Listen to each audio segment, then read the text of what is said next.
할렐루야로 환영해 주셔서 감사하고 반갑습니다.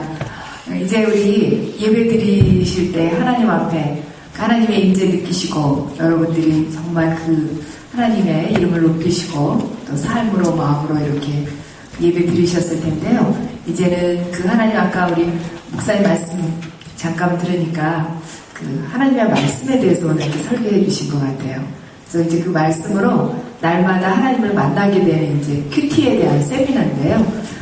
좀 그 효과적인 세미나 장시간 하는 게 아니고 또 8시간에 하는 걸 여러분들은 짧은 시간에 압축된 시간에 하기 때문에 좀 집중하는 게 중요한데 제가 죄송하지만 자리를 좀 이렇게 가운데로 부탁드려도 될까요? 저기 이렇게 뒤에 저 구석으로 가 있는 분들이 아까 예배 시간에는 아마 앞으로 나오시기 어려우셔서 그랬을 텐데요. 조금 가운데로 모아주시면 더 좋겠습니다. 세미나는 이렇게 강단에서보다는 좀 여러분들과 가까이 하면서 하는 게 더 좋은데, 오늘 첫 시간에 여기서 제가 한번 해볼 텐데요. 자, 좀 앞으로 좀 나오시고요. 제가 좀 질문을, 몇 가지 이제 하면서 이렇게 시작할 텐데, 우리 예배 다 드리셨지만 또 지금부터 또 예배잖아요. 그렇죠? 우리 삶이 예배니까. 또 오늘 세미나 허락하신 하나님 이렇게 오면서 보니까 혹시 그 전에 이 교회 다니시면서 저 여기 왔었나요? 안 왔었나요? 이 교회 오면서 예전에 어디 갔던 교회하고 너무 그 비슷한 전경인 거예요. 제가 한 10몇 년 전에 왔던 교회인가 아닌 것 같은데 그런 생각을 했었습니다. 그래서 오늘 하나님이 이 좋은 정말 유명한 곳이잖아요, 이곳. 그쵸? 이런 곳에서 여러분들이 이렇게 예배 드리는 분들과 함께 큐티 세미나를 허락하신 하나님께 다시 한번 감사드리면서 우리 잠깐 기도하고 시작하겠습니다. 하나님 감사합니다.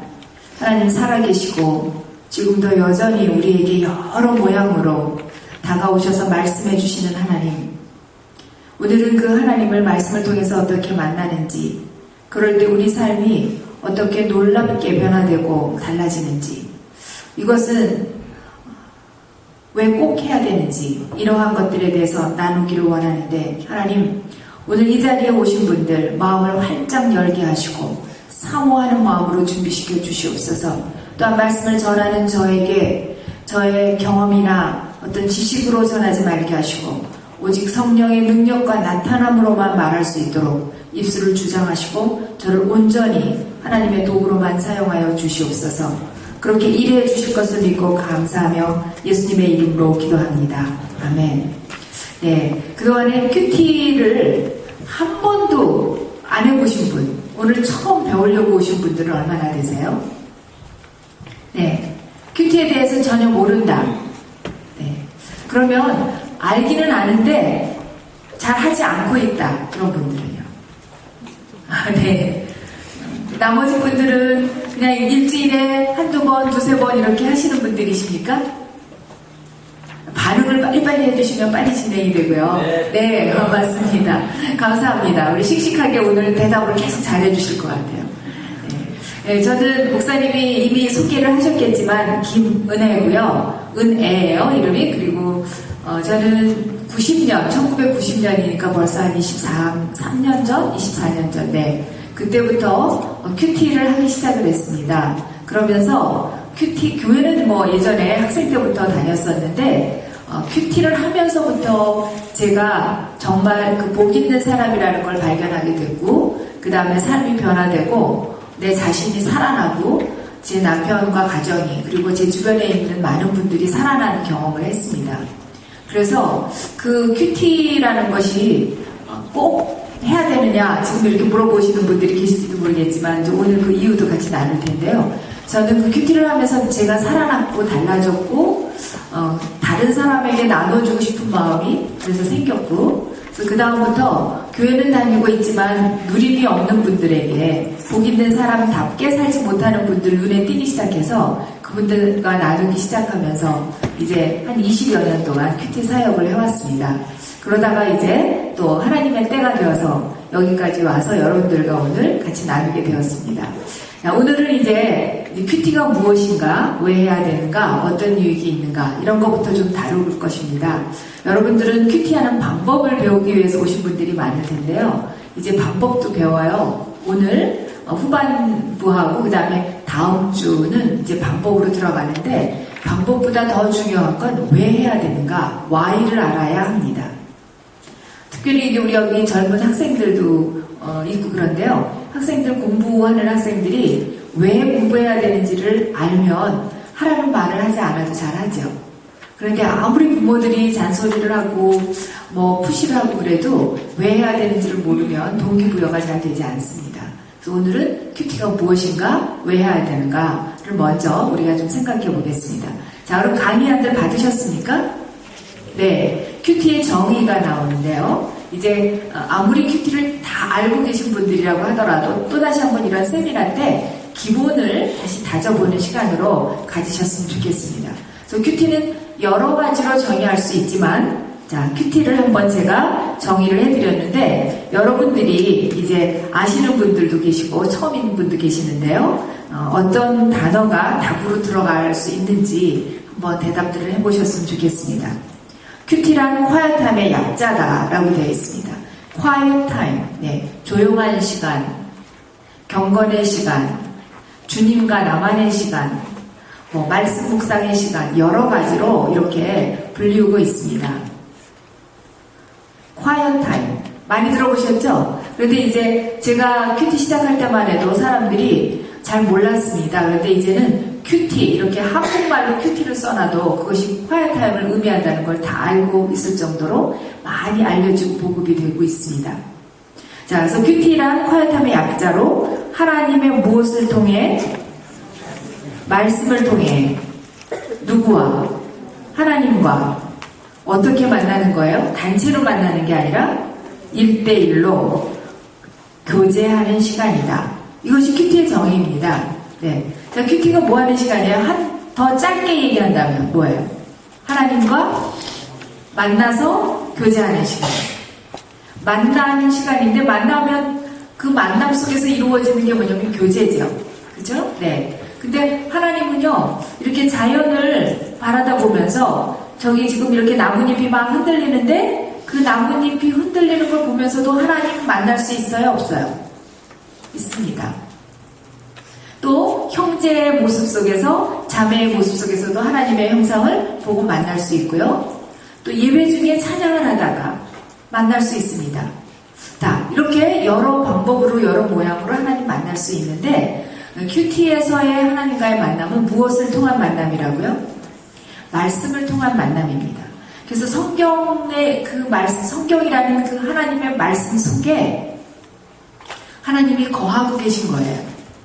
아브라함을 만나는 것으로 끝나는 게 아니라 아브라함의 하나님. 요즘에 여러분들 생각의 삶으로 다윗, 요나단, 사울 이런 이야기를 읽고 묵상하시는 분들 계시죠? 네, 거기 보면 사무엘, 다윗, 사울만 만나는 게 아니라 우리는 누구를 만나는 게 더 중요하냐면 그들의 하나님을 만나는 것이 더 중요하고요. 그들의 하나님으로 만나는 것이 아니라 큐티에는 그 하나님을 나의 하나님으로 만나는 거죠. 그래서 그 몇천 년 전의 사건들이 오늘 2000년대를 살아가고 있는 나의 삶 속에서 일어나는 일과 연결이 되어지고 오늘 내 삶 속에서 하나님이 어떻게 말씀하시는가 그 음성을 듣는 것이, 그래서 그분의 음성을 듣고 또 내가 그 음성에 반응하고 대화를 나누는, 그래서 교제가 이루어지는 것이 큐티라고 말할 수 있습니다. 자, 그래서 하나님 말씀을 통해서 하나님을 만나는 거다라는 걸 꼭 기억을 하시고요. 그것을 다시 한번 정리를 해보겠습니다. 같이 읽어보시죠. 시작. 말씀을 통해서 하나님과 교제한다는 것은 어떻게 하는 것이에요? 말씀을 읽고 또 묵상하는 가운데, 읽고 묵상하면서 거기서 뭐가 들려오냐면 하나님의 음성이 들려와요. 그럼 그 하나님의 음성을 어떻게 하는 거예요? 듣고, 네, 그 다음에 기도하며 적용하는 것으로 이루어진다. 그래서 말씀 묵상의 핵심, 큐티의 핵심은 두 가지 요소가 뭘까요? 핵심 요소가 무엇을 통해서 하나님을 만나고 하나님과 교제합니까? 말씀을 통해서 말씀을 어떻게 할 때? 묵상할 때. 물론 읽을 때도 하나님 만나질 때 있어요. 근데 많은 경우에 읽는 단계를 거쳐서 묵상하는 과정에 그리고 또 그 하나님 말씀을 묵상하는 것으로 끝나는 게 아니라 내 삶으로 연결하고 내가 그 말씀을 따라 사는 것으로 이어지는 것을 얘기하는 거죠. 그래서 큐티에는 자, 그 다음에 그 밑에 설명도 다시 한번 합니다. 듣기만 하는 게 아니라 기도하고 그렇죠? 교제하는 거예요. 먼저 듣고 그 다음에 내가 하나님께 드릴 말씀이 있으면 질문도 하고 반응도 하고 결단도 하고 기도하는 거예요. 그 다음에 그 말씀으로 사는 적용으로 이루어지는데 자 다시 한번 그 밑에 맨 마지막 구절을 같이 읽겠습니다. 말씀 묵상을 통해 교제가 이루어지기 때문에 큐티를 말씀 묵상의 시간이라고도 한다. 그러니까 하나님을 만나는 그 핵심이 어디서 많이 이루어지냐면 묵상할 때. 그래서 큐티를 뭐라고도 말하냐면 말씀 묵상하는 시간이다 이렇게도 말한다는 것이죠. 그래서 요즘에는 큐티 아니면 말씀 묵상의 시간이라고 통칭되어서 많이 불리고 있습니다. 그래서 묵상의 시간하고 또 큐티하고 다른 건가 이렇게 생각하는 분들도 계시는데 같은 것을 의미한다라고 생각하시면 됩니다. 단지 우리가 보통 얘기하는 명상의 시간하고는 다른 거죠. 그냥 명상. 요즘에 명상한다는 단어 많이 들어보셨죠? 명상이라는 단어. 네. 그러니까 기독교에서 얘기하는 묵상과 명상과 그 다음에 세상적으로 얘기하는 명상은 다릅니다. 이 초월 명상은 어떻게 하는 거예요? 말씀을 통해서 하는 게 아니라 자 어디에서 많이 하죠? 명상. 요가하고 네. 도를 선한다고 그러죠. 선대. 그러니까 뉴에이지에서 명상을 많이 하는데요. 그럴 때는 어떻게 하냐면 마음을 비우는 것입니다. 마음을 비워요. 근데 우리 기독교에서 얘기하는 묵상은 마음을 처음에는 비우는 작업을 해요. 그렇지만 그걸로 끝나는 게 아니라 말씀을 묵상하면서 무엇으로 채워지냐면 하나님의 말씀으로 다시 채워지는 것이 특징이에요. 네. 그래서 그들이 얘기하는 세상에서 얘기하는 명상과 기독교에서 얘기하는 묵상하고는 다른 것이다 라는 것을 아시고 시작하시면 좋겠습니다. 네. 자, 그러면 이제 큐티는 하나님과의 만남이라고 그랬는데요. 이 큐티를 왜 해야 되는가? 왜 해야 되냐? 그동안에 큐티 안 하고도 교회 잘 다니셨잖아요. 안 그렇습니까? 네. 갑자기 큐티 하라고 그러니까 이것도 왜 프로그램이야? 이런 것까지 해갖고 왜 이렇게 부담스럽게 하나? 이런 생각하실 분들도 계실 거예요. 그런데 이것이 과연 어떤 프로그램인가? 또 다른 교회 많은 프로그램들 중에 하나인가? 아니면 꼭 해야 되는 필수인가를 우리가 한번 보겠습니다. 네, 우리 그림 중에 첫 번째 수레 그림 한번 보여주시면 좋겠습니다. 이게 지금 상태가 좀 좋지는 않지만요. 한번 보세요. 잘 보이세요? 잘 보이시죠? 네. 이 수레 보시면서 이 지금 두 사람이 한 사람은 끌고 한 사람은 밀어요. 그런데 수레가 잘 나가고 있습니까? 안 가고 있습니까?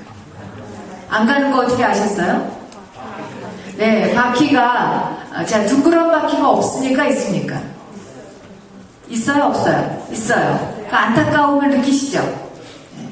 있는데 그걸 사용하지 않고 네모난 바퀴를 껴놓으니까 잘 안 나가는 것 같아요. 그러니까 사람들이 지금 어때요? 행복해요? 힘들어요?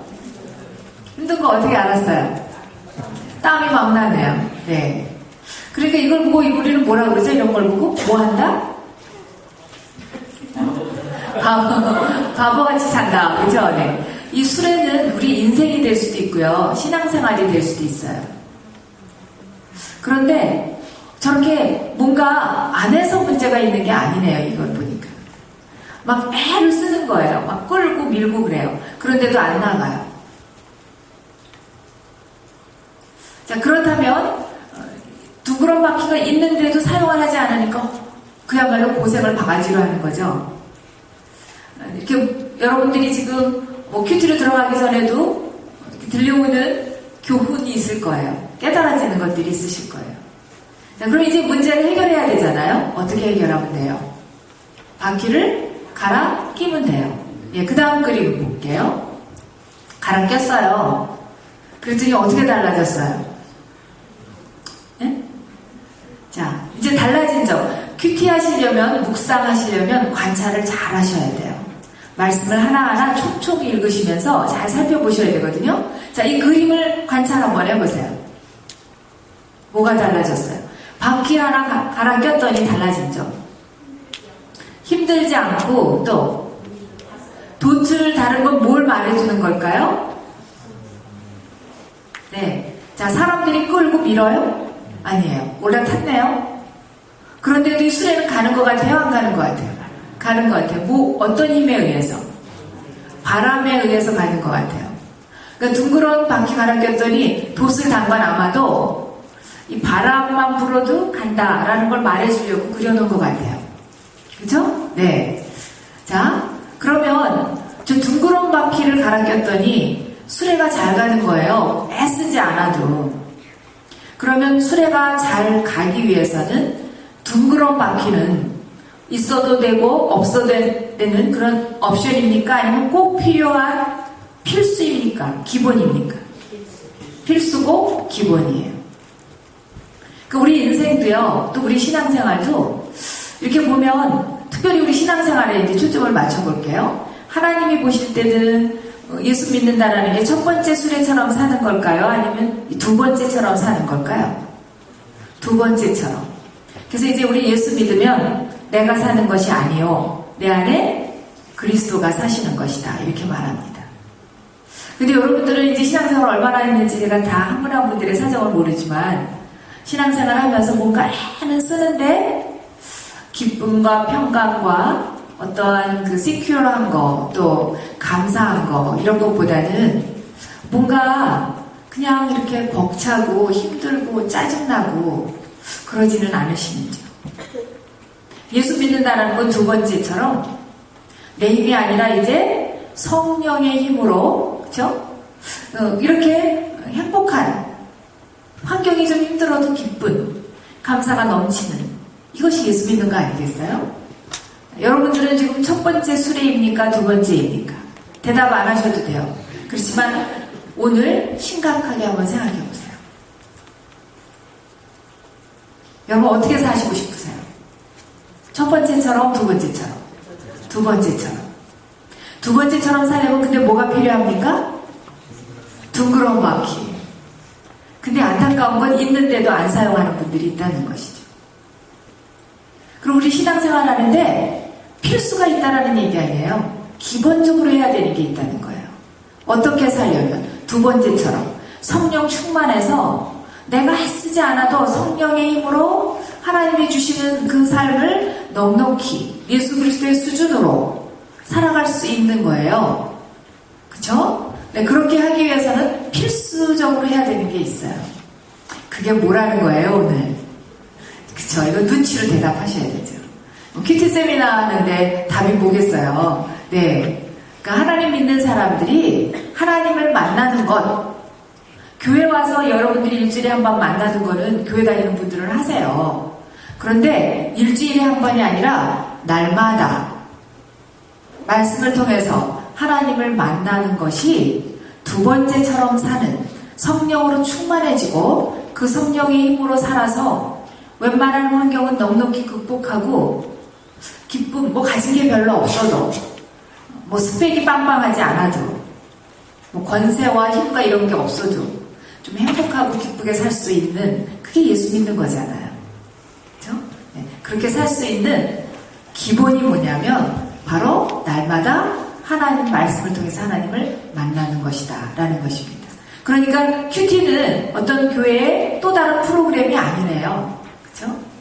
자, 여러분들이 다 두 번째 수레처럼 살기를 원하신다고 말씀하시잖아요.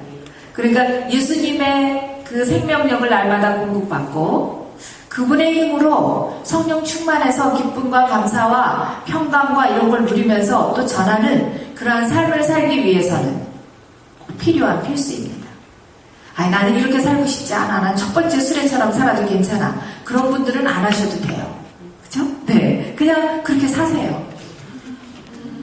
근데 하나님이 주셨잖아요. 둥그런 바퀴가 있잖아요. 그런데도 안 쓰고 고생하는 건, 그건 우리는 아까 그랬죠? 바보라고. 네. 어리석은 것이죠. 큐티는 필수고 기본입니다.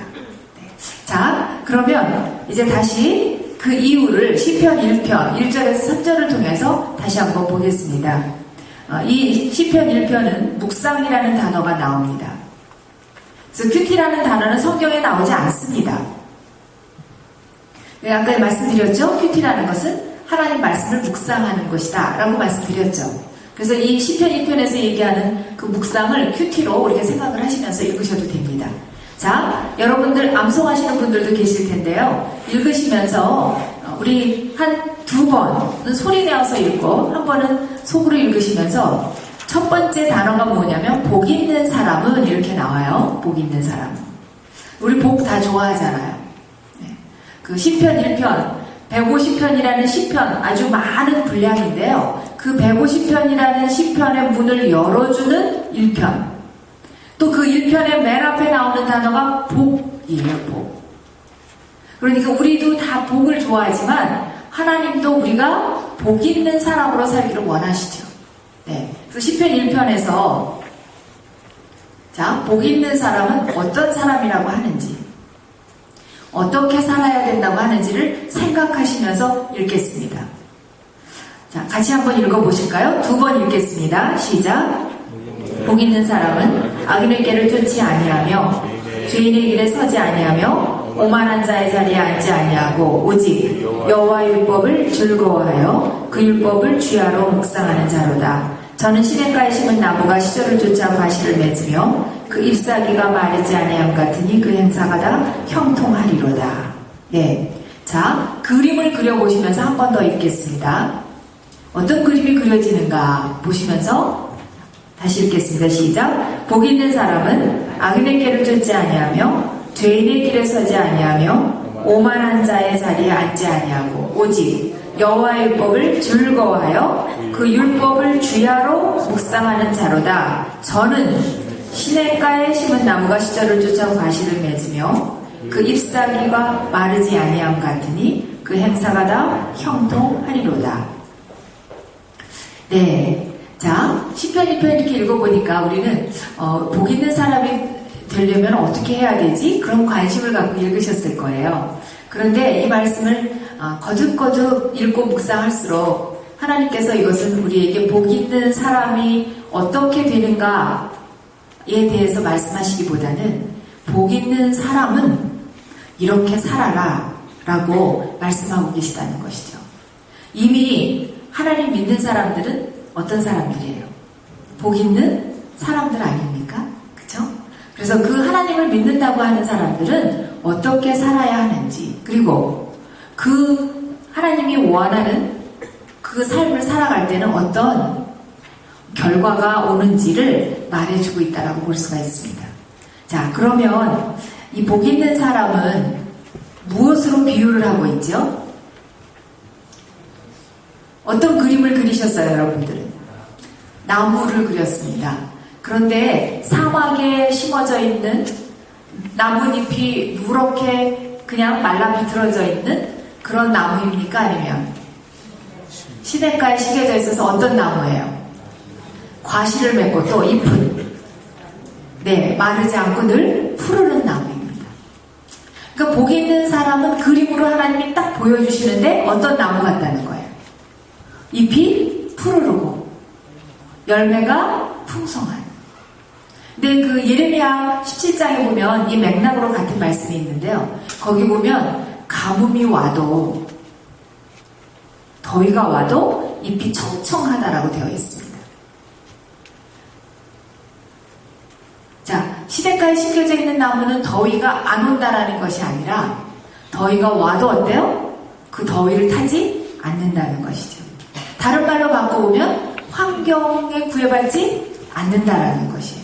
자, 그러면요, 왜 시편 기자는 이 사람, 복 있는 사람을 우리에게 말해주면서 나무로 사람을 비유했을까요?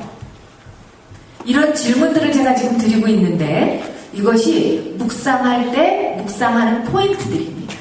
묵상하는 게 뭐냐면 이런 걸 생각하는 게 묵상이에요. 그냥 읽기만 하는 게 아니라요. 하나님은 이 시편 1편자를 통해서 왜 사람을 얘기하면서 나무로 비유했을까요? 하나님하고 대화해 보는 거예요. 왜 그랬을까요? 뭘 말하고 싶은 거예요? 나무의 특징이 뭡니까? 나무. 자, 이걸 나무라고 생각해 보세요. 나무는 그냥 여기에다가 뿌리와, 나무는 뿌리가 다 있죠, 그쵸? 그 뿌리가 나와 있고, 그런 그 나무를 그냥 여기다 이렇게 세워놓으면 그 나무가 살 수 있습니까? 어떻게 해야 돼요? 저렇게 심어야 돼요. 화분에 심든지 땅에 심어야 됩니다. 그걸 심으면 그 뿌리는, 그 다음에는 심고 뭘 하세요? 물 주죠. 그럼 그 나무는 뿌리로 뭘 합니까? 물을 흡수해요. 그러니까 나무는 어떤 존재예요? 뭘 말하려고 우리를 인생을 나무로 표현했을까요? 나무는 스스로 존재할 수 있어요? 없어요? 있어요? 없어요. 첫 번째 뭐 했습니까? 어디엔가? 심어야 돼요. 심는 이유는 뭐냐면 뿌리로 물과 만나고 그 물에서 양분을 흡수해야 그걸 빨아올려서 성장도 하고 나뭇잎도 푸르러지고, 거기서 스탑하면 그냥 거기서 끝나요. 그런데 계속해서 양분을 흡수하면서 열매도 맺을 수 있는 거예요. 그렇죠? 자, 그러면 사람도 어떤 존재라는 거예요? 내가 스스로 이 땅에 부모를 통해서 태어나서 어른이 되면 내가 내 힘으로 살아가는 걸로 착각하기가 쉽죠. 내가 열심히 일해서 돈 벌고, 내가 열심히 공부해서 학교 가고, 뭐 이렇게 생각할 수 있잖아요. 그런데 시편 기자는 뭐라고 얘기하고 있냐면, 인생도 뭐예요? 그 나무처럼 스스로 존재할 수 없다. 어떤 나무가 되려면, 푸르르고 열매 맺는 나무가 되려면 심겨져야 되고, 그 다음에 물과 만나고 흡수해야 되는 것처럼 인생도 어떻게 해야 된다는 거예요? 어딘가에 심겨져야 되고요. 그 다음에 계속해서 물을 나무가 만나듯이 하나님을 만나서 하나님을 통해서 흡수해서 살아야 하나님의 자녀답게 푸르르고 하나님의 자녀다운 성품의 열매도 맺히는 그러한 복 있는 사람으로 살 수가 있다라는 걸 말해주려고 나무로 비유를 하고 있다는 것이죠. 이해가 되십니까? 되시면 끄덕거리시고요. 아니면 이렇게 해주세요. 아니면 조금 더 제가 머물러서 설명을 해드릴 거고요. 되셨다고 하면 빨리빨리 지나갈게요. 되셨습니까? 네. 시편 기자가 왜 사람과 나무를 비유하는지. 자, 그러면 그 밑에 제가 둘로 이렇게 놓고 우리가 지금까지 얘기한 거를 정리 한번 해보는 거예요. 그럼 확실해질 거예요. 자, 잎이 청청하며 열매를 풍성히 맺는 나무는 두 가지가 필요해요. 두 가지 요소가. 그쵸? 첫 번째는 뭐라고요? 네. 이 나무는 광야에 심어질 수도 있고 사막에 심어질 수도 있어요. 그런데 그런 나무는 복된 나무가 아닌 거죠. 그쵸? 어디 심겨져야 돼요? 물이 있는 물가에 심겨져야 돼요. 그게 복 있다고 그러잖아요. 그런데 그거는 나무가 원해서 된 게 아니라 뭐였어요? 복이었어요. 복. 은혜라고 그러죠. 그런 걸 은혜로. 누군가가 물이 있는데 심겨져 놓은 거예요. 그런데 시냇가에 심겨진 나무가 다 잘 자라고 푸르르고 열매 맺을까요? 심겨진 거는 은혜로 심겨졌어요. 그런데 물과 만나고 물에서 영양분을 흡수하고 그런 일들은 누가 하는 거예요? 나무가 해야 돼요. 심겨지는 건 은혜로 심겨졌는데 그 다음에 나무는 뭘 하냐면 물을 만나야 내가 산다는 걸 안다는 거죠. 그래서 뿌리를 어떻게 해요? 물이 있는 곳으로 뻗어요. 그리고 그 물과 만나요. 자, 큐티는 하나님과의 만남이라고 그랬죠? 보니까 나무도 뭘 만나야 됩니까? 물을 만나야 돼요. 하나님이 그 물을 만나서 영양분을 흡수하라고 나무에게 뭐를 주신 거예요? 뿌리를 주셨어요. 창조주 하나님께서. 두 가지가 있어야 푸르르고 열매 맺는 나무가 되네요. 그럼 사람도 똑같아요. 시편 1편에서 얘기하는 것이. 자, 그걸 정리해 본 거예요. 복 있는 사람. 아까 복 있는 사람이 어떤 사람이라고 했냐면 나무가 잎이 푸르르고 열매 맺는 그러한 나무 같은 사람이 복 있는 사람이라고 그랬죠. 그렇죠? 근데 그 사람은 첫 번째로 보세요. 나무가 시냇가에 심겨져야 된다면 사람은 시냇가가 뭘까? 라고 생각해 봤더니 뭐라는 거죠? 예수님 하나님, 예수님 주님이라는 얘기죠. 그래서 주님 안에 심겨져야 돼요. 다른 말로 얘기하면 뭐라고 돼 있어요? 즉 하나님과 인격적인 관계를 맺어야 된다라는 거예요. 자, 이 세상에는요, 예수 믿는 사람이 있고 안 믿는 사람이 있어요. 우리는 안 믿는 사람들을 그냥 자연인 그러지 않습니까? 그러죠? 네. 근데 여러분들은 언제 예수 믿으셨어요? 다 다르시죠? 자, 그럼 하나님과 관계가 인격적으로 맺어졌다라는 얘기는 하나님을 아버지라고 부르고 예수님을 나의 주님으로 부르는 관계가 맺어진 거죠. 그건 내가 노력하고 애쓰고 막 그렇게 해갖고 된 일이에요? 아니면 은혜로, 믿음으로 된 거예요? 은혜로, 믿음으로. 그야말로 공짜로 된 거예요.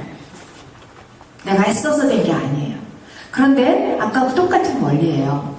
그렇게 내가 하나님 자녀가 되고요. 하나님 백성이 되어서 하나님을 날마다 아버지라고 부른다고 그래서 교회를 다녀요. 교회도 다니고 봉사도 해요. 그런다고 다 푸르고 열매 맺는 나무처럼 그렇게 잘 자라고 또 그렇게 열매 맺고 그럴 수 있나요? 내가 해야 될 부분이 있는 거예요. 뭘 알아야 돼요? 복 있는 사람이 되었으면 은혜로 하나님 안에 심겨져서 하나님을 아버지라고 부른다면 나는 이제는 떡으로만 사는 인생이 아니다라는 얘기잖아요. 새 사람이 된 거잖아요. 새 사람의 양식을 먹어야지 자라죠. 열매 맺을 수 있죠. 하나님은 나무에게만 뿌리를 주셔서 물 만나게 하신 게 아니라 우리 인생에게도 하나님을 만날 수 있도록 뿌리를 주셨어요. 그 뿌리를 뭐라고 얘기한다고요? 자, 그 위에 있는 2번과 대조하면서 한번 보세요. 나무에게 뿌리죠. 근데 사람에게는 2번 뭐라고 되어 있습니까? 영혼의 뿌리라고 되어 있습니다. 영혼의 뿌리를 나무에게는 물인데 우리는 어디에? 하나님의 말씀에 뻗고 뭐 해야 돼요? 흡수해야 돼요. 그것을 시편 1편에서는 뭐라고 얘기했냐면 그 밑에 줄에 같이 한번 읽어보겠습니다. 즉, 뭐 한다라는 거예요? 하나님의 말씀을 즐거워하여 주야로 묵상하는 거다 이 말이죠. 맞습니까? 이해가 되세요? 네. 자, 나무는 아까 얘기했어요. 나무는요, 물을 만나야지 자기가 산다는 걸 알아요. 그런데 참 저는 오랫동안 교회는 일찍부터 다녔는데요. 열심히 봉사도 하고 뭐 별거 다 해봤어요. 그런데 하나님 만나는 거 날마다 하는 걸 안 했어요. 말씀도 듣고 성경 공부도 했는데 그냥 듣고 흘려보내고 그 다음에 세상에 나가서는 내 영혼의 뿌리는 그냥 다 세상에 뻗쳐 있어서 세상 것 보는 거 흡수하고 세상 것 따라서 살았었어요. 교회는 다니죠. 성경 공부도 하죠. 그런데 하나님과 만나고 접촉하는 것이 날마다 이루어지지 않고 하나님의 것을 흡수하지 않았어요. 뭐 대강대강 일주일에 한 번 듣는 말씀 성경 공부에 조금씩 들어가기는 했겠지만 내 인생에 가뭄이 오고 비바람이 몰아치고 그럴 때 버틸 수 있는 능력이 없었습니다. 하나님이 어떤 분인가를 몰랐어요. 그래서 참 겉으로는 괜찮은 사람 같았고 그랬지만 저는 말라 비틀어진 나무처럼 오랫동안 살았던 사람입니다. 여기 지금 여러분들에게 제가 이제 이 큐티하는 방법 중요하지만 신앙생활 하면서 한 번쯤 이렇게 점검해보는 게 이제 중요하잖아요. 여러분들은 지금 첫 번째 조건, 하나님 안에 다 심겨져 있습니까? 아멘이세요? 네, 그럼 여러분은 복 있는 사람이에요? 아니에요? 복 있는 사람이에요. 인생 최고의 복을 받으신 분들이십니다. 그런데 문제는 그 복 있는 사람답게 내가 살고 누리고 그런 것들을 사람들에게 주고 있는가 한번 보세요. 나무는요, 이제 이렇게 자라잖아요. 계속 영양분을 흡수하면서 자라면 큰 거목이 되죠. 그러면 거기 생기는 게 뭐냐면 그늘이 생겨요. 큰 나무가 되면 잎이 우거지면 푸르르면. 근데 그 그늘에 누가 오죠? 어떤 일이 그 그늘을 누가 찾아요? 사람들이 찾고요, 새들이 찾아요. 나무는 그늘을 자기를 위해서 만들지 않아요. 그늘을 만드는 나무 정도가 되면 그 그늘로 다른 나무 주변에 있는 존재들을 섬기는 거예요. 복 있는 나무라는 건 뭔가 봤더니 자라서 자기 좋게 하려고 그러는 게 아니라요. 하나님의 섭리예요. 물 열심히 흡수하고 내가 자라면 그 그늘로 다른 존재들에게 선한 영향력을 끼쳐요. 먹어요? 누가 먹어요? 사람 먹고 요즘에는 누가 먼저 먹어요? 사람보다. 다람쥐가 먹고 새들이 먹고 그러더라고요. 나무는 열매를 자기를 위해서 맺지 않아요. 마찬가지입니다. 복 있는 사람은 하나님 만나서 하나님 자녀가 되면 복 있는 사람이죠. 그런 사람은 어떻게 사는 거냐면 날마다 하나님을 만나고 영혼의 뿌리를 하나님께 뻗쳐서 하나님 말씀을 내가 없으면 나는 살 수가 없어 라는 그런 사모함으로, 여기서 말씀을 즐거워하며 주야를 묵상한다고 그랬는데 즐거워한다는 뜻이 delight 한다는 거예요. delight 한다는 건 여성이 남성을, 남성이 여성을 사모하는 것까지 그리워하면서 찾아가는 거예요. 말씀을. 그래서 그 말씀을 묵상을 하고 흡수를 하게 되면 자라죠. 영적으로 자라죠. 내 안에 속사람이 자라나요. 그러면서 나도 모르게 열매가 맺혀져서 그 열매로 다른 사람을 섬기는 자리에 가는, 그것이 진정한 복된 삶이라는 걸 말해주고 있습니다. 세상에서 얘기하는 복된 삶, 뭐 돈이 많거나 그렇죠? 가진 게 많거나 이룬 것이 많거나 자식이 잘 되거나 건강하거나 이런 것이 복된 삶이지만 성경에서 얘기하는 복된 삶은 바로 이런 삶을 얘기합니다. 여러분은 이런 복 있는 사람으로 살기를 원하지 않으세요? 아멘이시죠? 네. 자, 그러면 아까 저 수레를 통해서만 큐티가 필수라는 것을 보았는데요. 시편 1편을 보니까 복 있는 사람, 두 번째 수레처럼 사는 사람이 복 있는 사람이잖아요. 네, 그렇게 하기 위해서는 하나님의 말씀을 묵상하는 것은 필수예요? 아니면 해도 되고 안 해도 돼요? 필수예요. 자, 그러면 그 다음 그림 한번 보여주셨으면 좋겠습니다. 아까 우리 인생에게 하나님이 영혼의 뿌리를 주셨다고 그랬죠? 자, 이 나무가 사람이라고 생각하고요. 물이 우리에게는 뭐라고요? 하나님의 말씀이에요.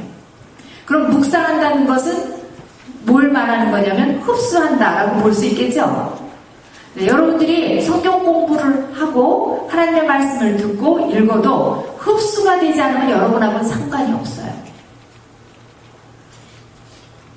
네, 그 흡수할 수 있는 뿌리가 뭐냐면 지성, 감정, 의지, 지정의라는 뿌리를 주셨다는 거예요. 지정의를 우리는 다른 말로 뭐라고도 얘기하죠? 인격, 이렇게도 얘기합니다. 그래서 큐티는 하나님과의 1대1의 인격적인 만남이다, 이렇게 얘기해요. 인격적인 만남이에요. 그러니까 말씀을 읽으면서 흡수가 돼요. 어느 정도 읽으면서도. 자, 흡수라는 단어를 꼭 기억하세요. 흡수.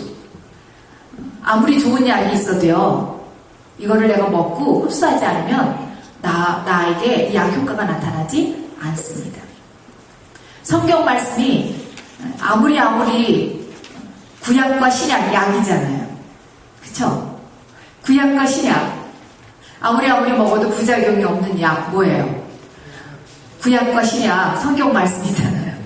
그게 아무리 좋은 약이라 그래도요, 내가 그 말씀을 묵상해서 흡수하지 않으면 나와 상관이 없습니다.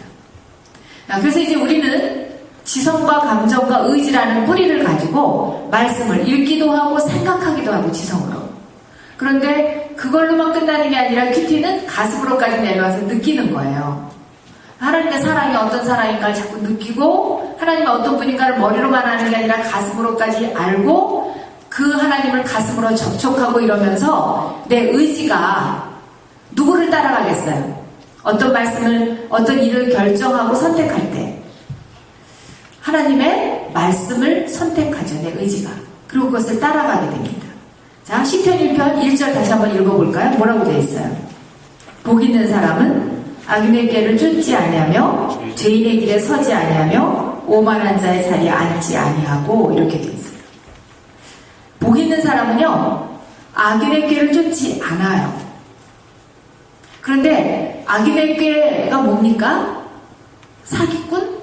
뭐 도둑질한 사람? 이런 사람만 악인이에요? 여기서 얘기하는 악인은 하나님이 없는 사상, 하나님이 없는 철학, 사조, 유행, 이거 다 악인의 꾀 아니에요? 그래요? 안 그래요? 네, 맞습니다.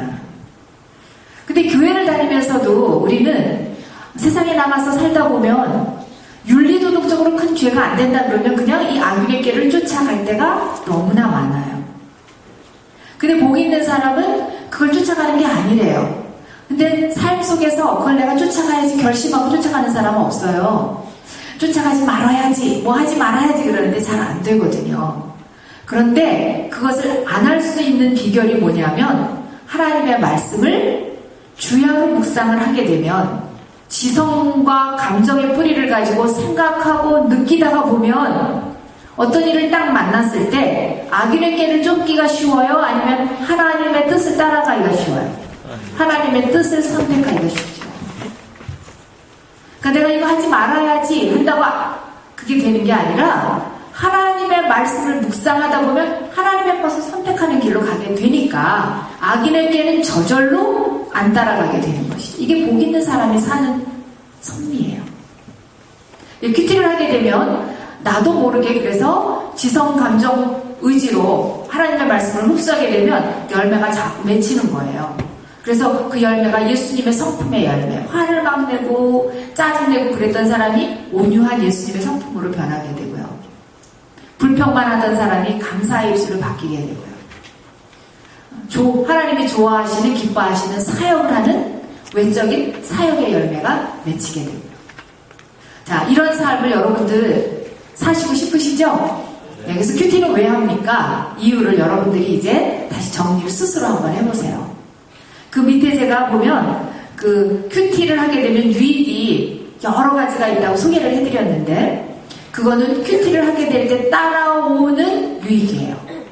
이유는 뭐예요? 이유는 진정한 이유는 우리는 하나님의 자녀가 되었기 때문에 하나님의 백성이 되었기 때문에 어떻게 해야 되는 거예요? 날마다 그분을 만나고요. 그분이 주시는 이 생명의 떡을 받아 먹어야 되고 그분과 접촉을 날마다 해야 되는 그렇지 않으면 이 영적인 사람이 죽어요. 아무리 시냇가에 심겨져 있는 나무도요. 그 뿌리가 병이 들어있거나 아니면 큰 바위가 막고 있어서 밑에서 그 뿌리가 물을 못 만나면 다 비틀어서 죽어요. 여러분들의 영혼의 뿌리는 지금 건강하십니까? 병들어 있으십니까? 저 뿌리 갖고 여러분들은 어디에 뻗치시고 무엇을 흡수하고 사십니까? 여러분들 보고 듣는 거 많으시죠? 세상에 나가면. 그게 다 여러분들이 흡수하는 거예요. 교회는 다니지만 세상 것, 오만 것 다 흡수하고 사니까 이 주님이 기뻐하는 성령의 열매, 주님의 성품의 열매 이런 것보다는 그냥 교회는 다니지만 세상 거 사람들 좋아하는 거 좋아하고 세상 사람들 가는데 가고 이러면서 살기가 너무나 쉽습니다. 그래서 이제는 조금 더 여러분들이 이렇게 좋은 데서 대부분 이 근처에서 사시죠? 네, 좋은 데서 사시는데요. 이것도 은혜잖아요. 그죠?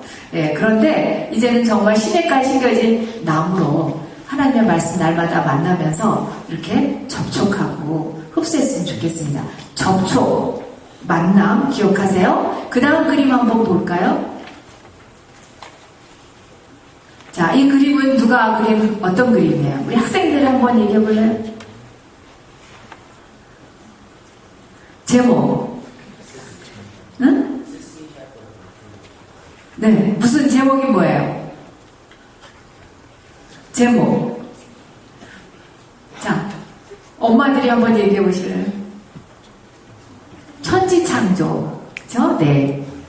미켈란젤로라고 그래 우리는 한국식 표현을 네, 천지창조인데 왜 천지창조를 저 위에 계신 분은 누구예요? 하나님, 밑에는 아담이겠죠? 그 천지창조를 그리면서 하나님과 아담이 손을 내뻗친 그림을 그렸을까? 그래서 손과 손을 확대해 보겠습니다. 그 다음 그림이요. 손과 손을 확대한 거예요. 자, 하나님 손과 아담의 손이 뭐하고 있어요? 접촉하고 있습니다. 하나님이 우리를 만드시고요. 다른 분들은 그냥 만드셨는데 인생은 특별히 어떻게 했어요? 만드시고 난 다음에 거기에 하나님의 숨을 불어 넣어주셨어요. 그럴 때 생긴 게 뭐냐면 하나님과 인생이 만날 수 있는 접촉점이 생긴 거예요. 그래서 인생이 하나님을 만날 수 있는 것입니다. 근데 이제 우리를 무엇을 통해서 만나냐면 하나님의 말씀을 통해서 하나님과 접촉하는 거예요. 근데 요즘은 이 접촉이 그리운 시대예요. 요즘은 접촉이 아니라 접속하시죠? 그래서 외로워요. 이 접촉이 안 됐잖아요. 하나님과 접촉이 돼야 돼요. 그 교회 와서 예배 드리면서도 그냥 예배는 드리지만 하나님과 접촉이 안 되면 하나님 것이 나한테 흘러 들어오지 않아요. 근데 이제 이렇게 창조를 하셨는데 인생이 그야말로 하나님 말씀 반영을 해서 불순종해갖고 그 다음에 그걸 잃어버렸잖아요. 하나님의 형상을. 그래서 이제 우리가 큐티를 한다는 것은 다시 하나님의 자녀가 되어서 관계를 맺고 회복이 되는 거죠. 그 다음에 뭐 하는 거예요? 날마다 하나님과 접촉하면서 하나님의 말씀을 통해서 하나님은 우리를 날마다 재창조하시는 거예요. 그래서 점점 우리가 어떻게 되어져요? 하나님의 자녀로 새로 태어나서 하나님의 모습으로 점점 하나님의 성품으로 예수님의 수준으로 자라가는 것이죠. 예수 그리스도의 분량으로. 이것이 이제 우리가 전체적으로 보는 거예요. 그래서 큐티는 접촉이 이루어진다라고 생각하세요. 말씀을 그동안에 큐티 하셨던 분들도 그냥 이렇게 문자만 읽고 지나가는 경우도 많으세요. 그런데 중요한 건 뭐냐면 그 말씀 속에 거하는 하나님의 영과 만나는 것이에요. 그럴 때 놀라운 변화들이 일어나기 시작합니다. 내가 막 하지 말아야지. 그래도 그렇게 결심하고 결단해도 안 되는 것이 하나님이 접촉해 주시는 걸 자꾸 경험하면서 내가 변화되는 게 아니라 하나님이 변화시켜 주시는 경험을 하게 돼요. 자, 그럼 이제 제가 과연 그런가 제가 간증을 좀 하면서 여러분들에게 동기부여를 한 번 더 하겠습니다. 아까 말씀드린 대로 저는 교회는 다니고 뭐 성경 공부도 하고 교회 생활 봉사도 벅차게 많이 했지만 두 번째 수레처럼 살지 못하고 이렇게 푸르르고 열매 맺는 나무처럼 살지 못했던 사람이었습니다. 그래서 내면 세계가 굉장히 황폐되어 있었죠. 기쁨이 없었고요. 평강이 없었고 세상 사람들 좋아하는 거 똑같이 좋아하고 가치관 변화되지 않았고 그리고 이제 교회 다니면서 늘어나는 게 있었어요. 늘어나는 건 뭐만 늘어났냐면 가면만 늘어났어요. 주일날 그 전날 뭐 집에서 짜증내고 남편이랑 뭐 막 다투고 애랑 전쟁하고 뭐 그러고 난 다음에도 주일날이면 이렇게 드레스업하고 그 다음에 웃는 얼굴로 I'm happy, I'm okay 그리고 주일날 웃고 또 열심히 해야 된다라는 깨달음을 갖게 됐어요.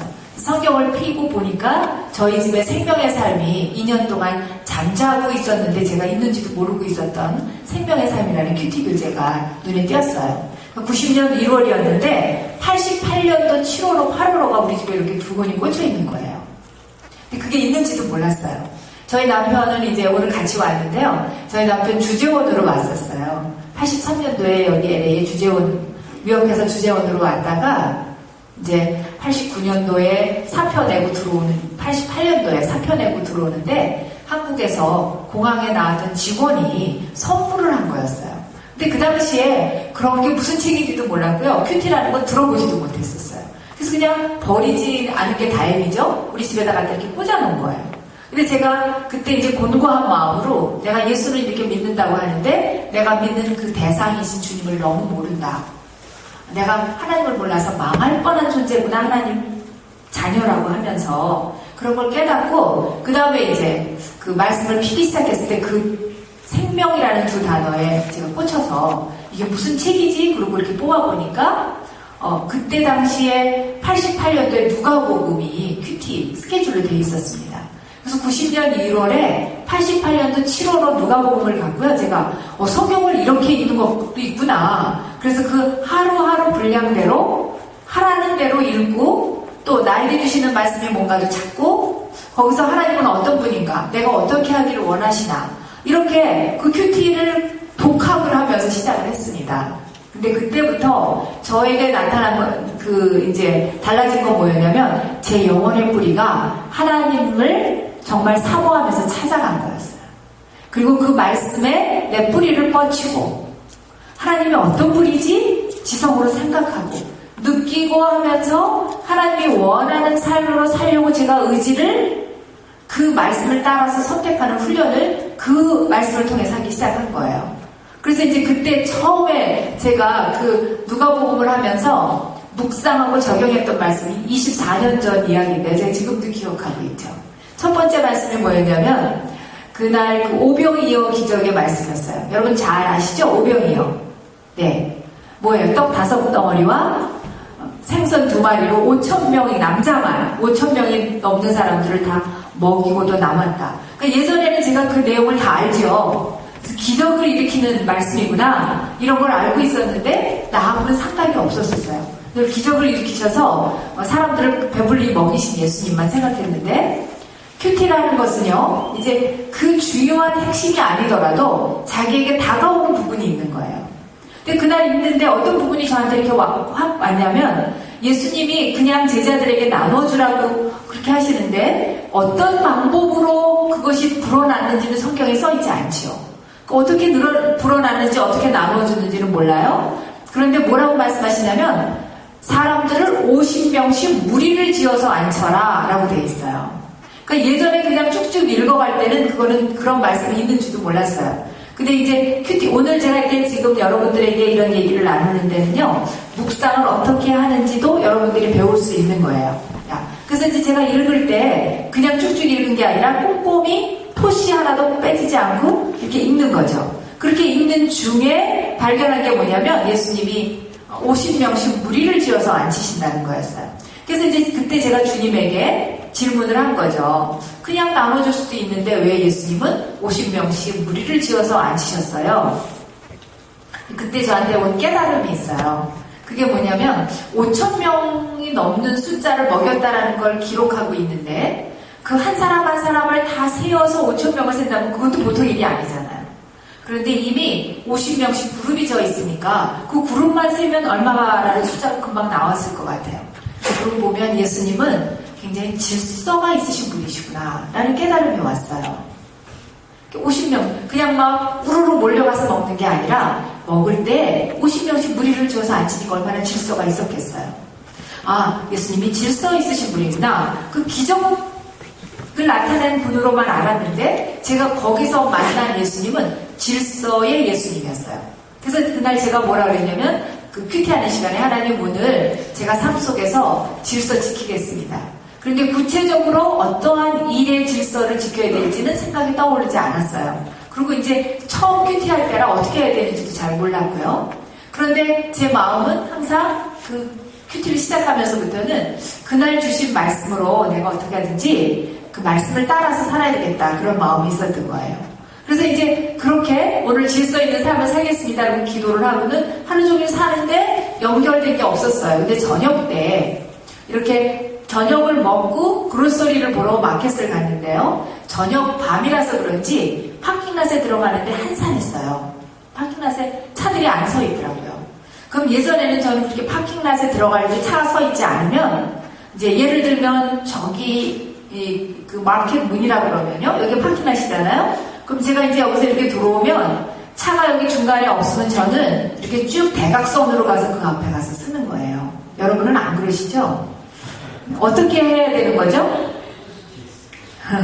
이렇게 따라서, 레일을 따라서 차가 다닐 수 있는 길로 해서 가는 게 법이잖아요. 차가 안 서 있다고 그냥 거기를 가로질러 가는 거는 그런 위법인 거 아세요?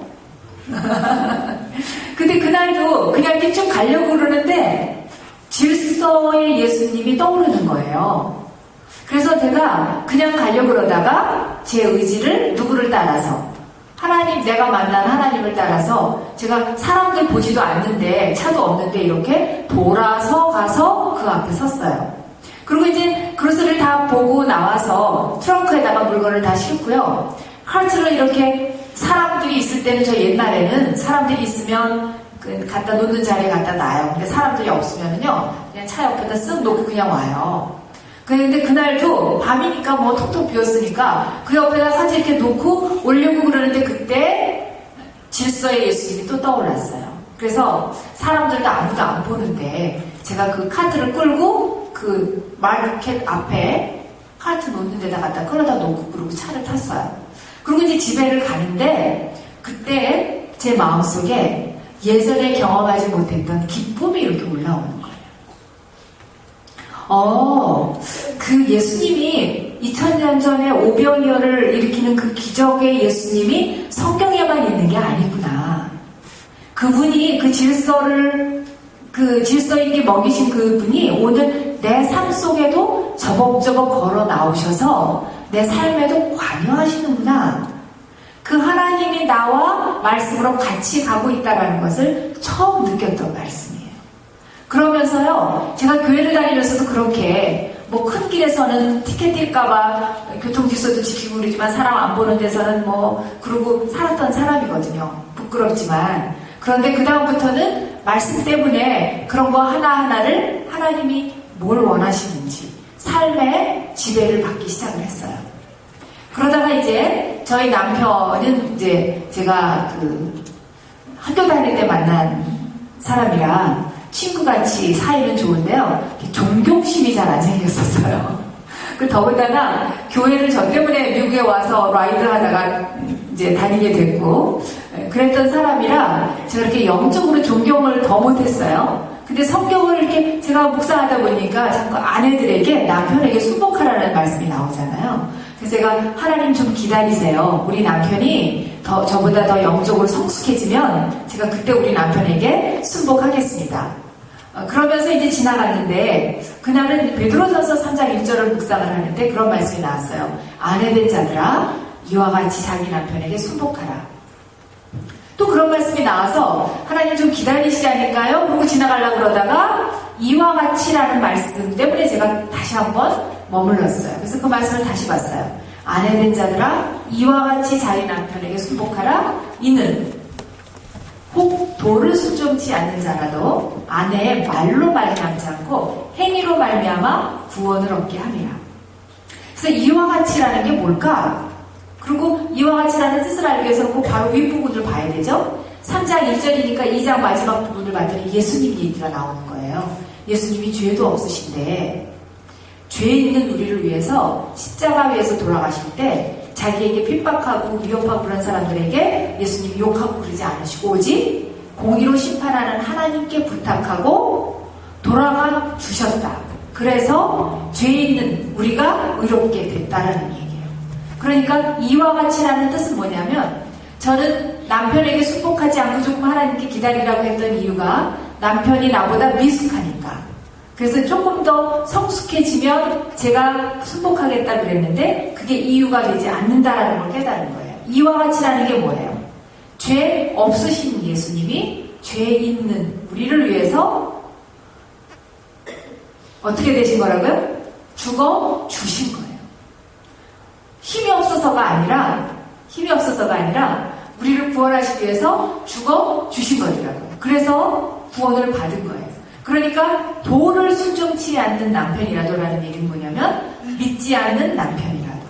누구에게 하는 얘기냐면 믿지 않는 여성들에게 하는 얘기가 아니라 베드로가 믿는 여성들에게 부탁하는 말씀이잖아요. 그러니까 믿는 여성들이 믿지 않는 남편에게 말로 자꾸 이렇게 해서 남편을 만들려고 그러지 말고 말로 하지 말고 행위로 해서 그 믿지 않는 남편이 구원받는 사람이 되도록 하라. 그게 예수님이 얼마든지 자기 정당성을 주장할 수도 있고 죄 없으신 분이시니까요. 그렇게 해서 십자가 안 지실 수도 있는 분이었는데 그분이 말하지 않고 하나님 앞에 부탁하고 행위로 십자가 위에서 돌아가서 우리를 구원해 준 것처럼 이런 뜻이더라고요. 그래서 그것을 묵상을 통해서 깨달은 거예요. 이와 같이라는 말을 묵상하다가 깨닫고 나니까 머리로만 생각하고 깨달아지는 게 아니라 가슴으로 뜨거움이 느껴지는 거죠. 아, 이런 거였구나. 그러고 보니까 내가 남편에게 순복하지 않은 게 잘못이었구나. 그래서 이제 제가 생각을 해봤더니 말로 하지 말라고 그러는데 저는 말로 남편을 많이 빚었던 사람이었어요. 그때 떠올랐던 몇 장면이 있는데 그 중에 하나가 뭐였냐면 이제 저희 남편이 정말 은혜로 하나님이 저를 핍박하고 그런 사람이 아니라 정말 순수한 마음으로 예수님 영접도 했고요. 그 당시에는 92년도였을 거예요. 제가 90년에 큐티했는데 저희 남편 교회 다니면서 이제 그 안수 집사도 되고 뭐 이제 그 구역 예배에서 구역 예배 인도하는 리더도 되고 그랬을 때였습니다. 근데 우리 남편이 구역 예배를 인도할 때 제가 보면 그 이제 아내가 남편 영적 성숙을 위해서 도와줘야 되잖아요. 그래서 이제 제가 했던 게 뭐였냐면 평가서를 만드는 거예요. 어떻게 이제 인도를 했는지 잘한 점, 아쉬운 점. 근데 평가서를 만들면 잘한 거는 한 2-3가지면 잘못하고 아쉬운 거는 7-8가지죠. 그런데 이제 그걸 평가회를 어디서 하냐면 이제 구역예배 끝나고 집에 돌아가는 차 안에서 평가회를 하죠. 그러니까 그걸 뭘 갖고 해요, 평가회를? 말로 하죠. 근데 저희 남편이 웬만해 갖고는 잘 싸우려고 그러지 않는 사람인데요. 그 얘기만 하면 얼굴이 시뻘개지고 막 화를 내고 막 이러는 거예요. 제가 이게 지혜로운 방법이 아니구나라고 생각하고 하나님께 그때 기도하고 있었을 때 그 말씀을 큐티하게 된 거예요. 그러고 보니까 저는 남편 개발 5개년 계획 이런 것도 세웠던 사람이거든요. 그래서 어떻게든지 이제 남편을 좀 영적인 사람으로 빚어보려고. 근데 그게 되나요? 여기 여성들이 있으시잖아요. 10개년 개발 계획을 세워도 안 될 거예요. 말로 자꾸 하려고 그랬던 거를 제가 이렇게 보니까 제가 내 주인이 하나님인 것처럼 남편의 주인도 하나님인데 내가 마치 남편의 주인이 된 것처럼 남편을 위한다는 명목으로 남편의 영적 성숙을 도와준다는 명목으로 남편을 하나님 자리에서 말로 빚으려고 했다라는 것을 깨닫고 회개했어요. 그날. 그리고 눈물을 흘리면서 제가 하나님 앞에 고백했죠. 잘못했다고, 교만했다고.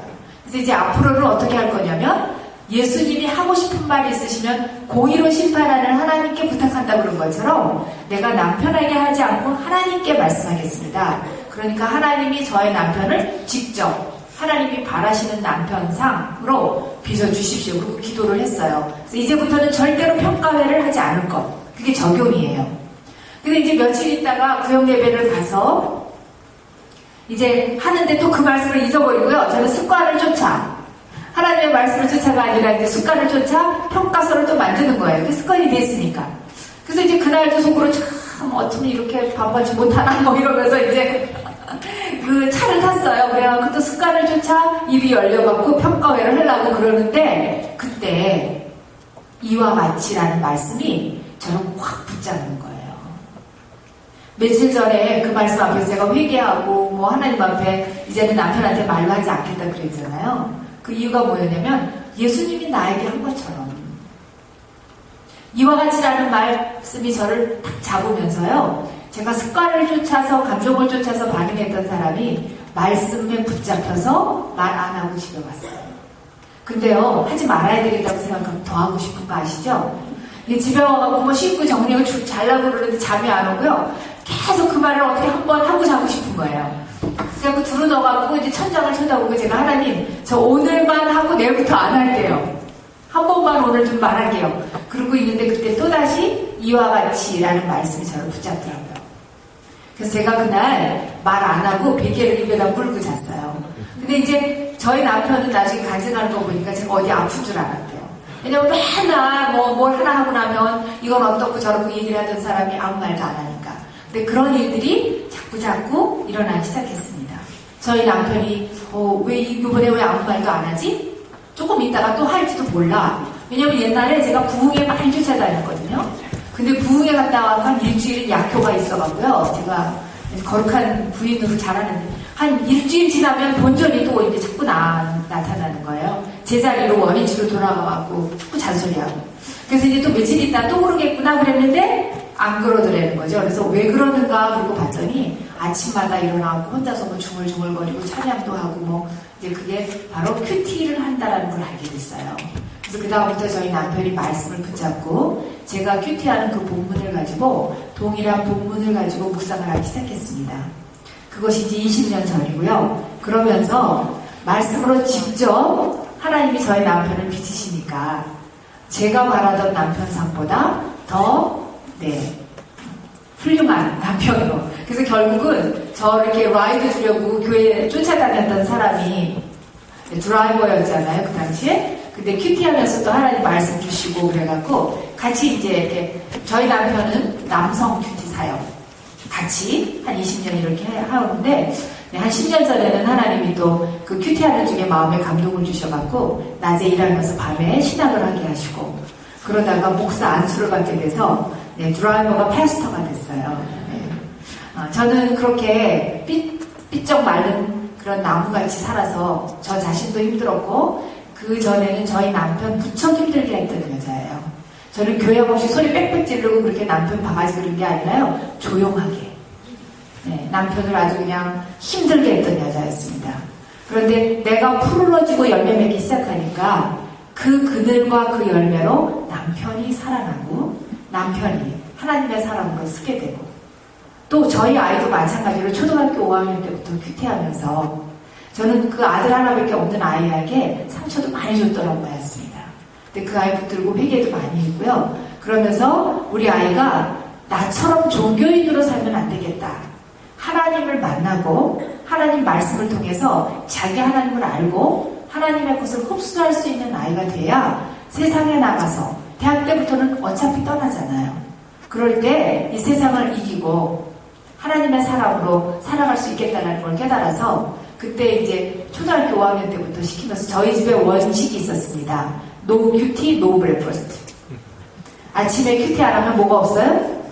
아침이 없어요. 그러니까 영적인 양식을 먹지 않으면 육적인 양식을 먹지 않겠다. 저에게 생긴 그 원칙은 뭐였냐면 No 큐티, no makeup. 영적으로 먼저 단장하기 전에는 육적인 거 하지 않겠다. 저희 남편은 오랫동안 남성들은 대부분 그러시지만 아침에 일어나면 먼저 딱 보는 게 뭐냐면 신문이었습니다. 그러니까 이제 큐티를 하면서도요. 하나님 말씀을 먼저 만나고 접촉을 해야 할 코스가 더 빠르지 않습니까? 효과적으로. 근데 신문을 보고 그 다음에 거를 이렇게 늘 하니까 안 되겠다. 그래서 No 큐티, no newspaper. 그 다음 저희 가정은 이제 하나님 말씀 먼저 만나는 걸 최우선순위에 두고 이 우리의 영혼의 뿌리를 하나님께 뻗치고 흡수하는 일들을 하면서 저희 가정이 회복이 되고 저희 아이는 이제 장가 가서 손녀도 있습니다. 근데 동부에 살아요, 버지니아에. 근데 이제 멀리 있으니까 자주 연락할 수 없죠. 뭐 일주일에 한두 번 전화하고 며칠 전에 저희가 갔다 왔지만 몇 달에 한 번씩 겨우 만나고 그러지만 늘 같은 본문으로 큐티하면서 이렇게 나누다 보니까 가끔 만나면 같은 본문 펴놓고 큐티 쉐어링을 하고 그러다 보니까 가끔 만나도 서로 소통이 잘 되고요. 무슨 생각하고 사는지 고민이 뭔지 이런 거를 잘 알 수 있는 그래서 저는 그렇게 생각합니다. 큐티를 한다라는 것은 해도 되고 안 해도 되는 게 아니라 정말 내가 푸르는 나무처럼 열매 맺는 나무처럼 복된 인생을 살기 위해서는 필수고 큐티를 하게 되면 이런 행복한 가정이 될 수 있다는 것입니다. 제가 시간이 조금 한 10분 정도 지체되지만 제가 뜨겁게 하나님을 만나고요. 제 인생을 180도로 달리는 그 간증을 하나 더 하겠습니다. 그 마가복음 1장 40절을 묵상하게 되었습니다. 그 말씀은 여러분들 다 잘 알고 있는 말씀들인데요. 어떤 말씀이냐면 예수님이 이렇게 이제 사역한 지 얼마 안 됐을 때였어요. 1장이니까. 근데 문둥병자, 나병 환자가 예수님 앞에 어렵게 나옵니다. 왜냐면 그 당시에 문둥병자는 나타나면 사람들이 막 돌 던지고 그러지 않았습니까? 사람들과 함께 살지도 못하고 집 밖으로 나가서 살아야 되는 그런 사람이었습니다. 그러니까 그 사람이 예수님 앞에 나오려면 굉장히 힘들게 나왔을 텐데요. 예수님 앞에 나와서 무릎 꿇고 하는 말이 뭐라고 그러냐면 주여 주께서 원하시면 나를 깨끗게 하실 수 있나이다. 이렇게 말하는 거예요. 원하시면 나를 깨끗게 할 수 있나이다. 그러면 원하지 않으면 깨끗게 할 수 없다라는 얘기일까? 이런 그 질문이 생기더라고요. 왜 문둥병자는 예수님 앞에 그렇게 힘들게 나와서 원하시면이라는 말을 꼭 해야 했을까? 원하지 않으면 나를 안 고쳐줘도 좋습니다. 그런 의미로 말하지 않았을 것 같아요. 그렇게 돌 맞으면서 힘들게 나왔는데 그렇게 말하진 않겠죠. 이게 보통은 그렇게 어렵게 나왔으면 뭐라고 얘기해요? 나를 불쌍히 여기셔서 나를 고쳐주세요. 깨끗게 해주세요. 이렇게 얘기할 거 아니겠어요? 근데 주님, 그럴 때 이제 생각하고 그 다음에 주님과 대화하는 거죠. 왜 문둥병자는 예수님 앞에 나와서 원하시면이라는 말을 했을까요? 근데 그때 그 다음에 예수님이 문둥병자를 고치는 걸 보니까 예수님이 손을 내어 밀어서 문둥병자를 만지시니까 만지시고 난 다음에 뭐라고 말씀하시냐면 내가 원하노니 깨끗함을 받아라 이렇게 말씀하세요. 그랬더니 문둥병이 깨끗해지는 거예요. 근데 제가 왜 문둥병자가 그렇게 원하시면이라는 말을 했을까요? 라고 질문하면서 문둥병자 입장에서 생각해보니까 이해가 되더라고요. 그 당시에 문둥병자는 저주받은 인생이라고 생각했을 거예요. 형벌 같은 인생이라고 생각했을 거예요. 그러니까 이제 그 예수님이 그 문둥병자가 한 말을 보면 예수님이 어떤 분이라는 걸 믿냐면 원하시는 나를 깨끗게 하실 수 있나이다. 그쵸? 그러니까 예수님은 각생병등자들을 다 고칠 수 있는 능력이 있는 거를 믿었기 때문에 그 어렵게 무리를 해치고 나왔을 거예요. 그런데 거기까지 나와서 주님 앞에 엎드리고 보니까 예수님이 나 같은 자, 이렇게 형벌받은 자, 이 더러운 자도 고쳐주기를 원하실까? 거기에 대한 예수님의 자비에 대한 확신이 없었던 것 같아요. 그래서 원하시면 이라는 말을 한 것 같이 느껴졌어요. 근데 예수님이 고치시는 그 방법을 보면서 제가 묵상한 것이 맞는다라는 걸 깨달았어요. 자, 예수님이 어떻게 고치셨다고요? 손을 내어 밀어서 문둥병자를 만지세요. 여러분들이 큐티하실 때는 상상력을 동원하시는 거예요. 이런 걸 그냥 평면적으로 읽지 마시고요. 성경 속에 들어가서 내가 문둥병자가 되어보기도 하고 내가 뭐 이 눈먼 장님이 되어보기도 하면서 그 예수님이 어떻게 하시는가를 상상을 한번 해보세요. 그러면 문둥병이 지금 심하게 걸려있는 사람을 예수님이 만지는 거예요. 그럼 질문 하나 생기는 거 없어요? 예수님한테 여러분들이 질문한다면 어떤 질문을 할 것 같아요? 내가 알고 있는 예수님을 한번 다 동원해보세요. 내가 알고 있는 예수님은 그렇게 꼭 만져야지만 병을 고쳐주시는 분이 아니에요. 말씀 한마디로 그냥 내가 원하니까 깨끗함을 받아 그래도 깨끗해질 수 있는 분이세요. 근데 그 당시에 문둥병자를 만지는 건 율법으로 저촉이 되는 부정해지는 행위예요. 아무도 문둥병자를 만지는 사람이 없어요. 그래서 근데 예수님이 왜 구태여 그 심하게 문둥병 걸린 사람을 만지셨을까? 그 만지실 때 예수님이 그 시선은 어디에 두셨을까? 이런 걸 생각해 보면서 묵상한 거죠. 자, 예수님 문둥병자 만지실 때 천정을 보면서 아니면 저 먼 산을 보면서 만지셨을까? 아니면 그 문둥병자를 애처롭게 안타깝게 여기면서 만지셨을까요? 그쵸? 왜냐하면 예수님은 그 사람을 고쳐주기를 원해요? 안 원해요? 원하세요. 근데 문둥병자는요, 자기가 자기 입장을 생각하니까 어쩌면 나는 안 고쳐줄지도 몰라 라고 생각하고 있는 그 문둥병자 너무 안타까우셨을 것 같아요. 그래서 예수님이 거기 보면 민방이 여겨서 라고 되어 있어요. 불쌍히 보시고 라는 뜻이에요. 근데 예수님의 입장에 다시 생각해보니까 문둥병 걸려서 고생하고 있는 것도 불쌍하지만 예수님은 고쳐주기를 원하시는데 나 같은 건 어쩌면 안 고쳐줄지도 몰라 하고 생각하고 있는 그 생각이 예수님 더 안타깝지 않았을까? 그래서 어떻게 하기 위해서 그 나 같은 거는 안 고쳐줄지도 몰라 라는 그 마음을 예수님이 아시고 아니야 내가 너를 이렇게 고쳐주기를 원해 라는 확신을 심어주시기 위해서 문둥병자는요 예수님이 만졌을 때 타취하셨을 때 뭘 느꼈을까요? 이 문둥병자는 알아요. 뭘 알아요? 자기를 여지껏 만진 사람이 없다는 거예요. 자기를 만지면 율법으로 부정해지는 거예요. 예수님 입장에서는요, 주변에 지금 허다한 무리들이 있어요. 그럼 예수님을 따라다니는 제자들도 있지만, 항상 예수님 따라다니면서 안식일에 고치나 안 고치나 보고, 엿보고, 꼬투리 잡는 사람들이 따라다녔어요. 그럼 예수님이 그 문둥병자를 만질 때, 그 부정해진다는 꼬투리 잡을 사람들도 분명히 그 무리 가운데 있을 거예요. 그럼에도 불구하고 율법을 초월한 그 사랑으로 문둥병자를 만질 때 문둥병자는 알죠. 뭘 알아요? 아, 예수님이 나를 고쳐주기를 원하시는구나. 율법을 초월한 사랑으로 나를 사랑하시는구나 라는 걸 깨닫지 않았겠습니까? 그럴 때 문둥병자는 어쩌면 문둥병 고친 것도 기뻤지만 예수님이 자기를 만지셨다는 것, 예수님이 자기 고쳐주기를 원한다는 것들이 더 기뻤을지도 모르겠어요. 그래서 이제 이런 말씀을 묵상하다 보니까 제가 문둥병자인 거고요. 그리고 예수님을 만지시는 주님을 나를 타취하시는 주님으로 만나게 됐어요. 그 원하시면이라는 말을 하는 그 말씀이 저에게 이렇게 확 왔는데요. 그 이유가 뭐냐면 저에게도 그런 마음이 있었기 때문이었어요. 큐티할 때 이제 여러분들이 말씀을 이렇게 다음 주에는 한 가지 숙제를 드릴 텐데요. 읽으실 때 다가오는 것에 밑줄을 그으세요. 다가온다라는 건 뭐냐면 자기와 관련이 있다는 거예요.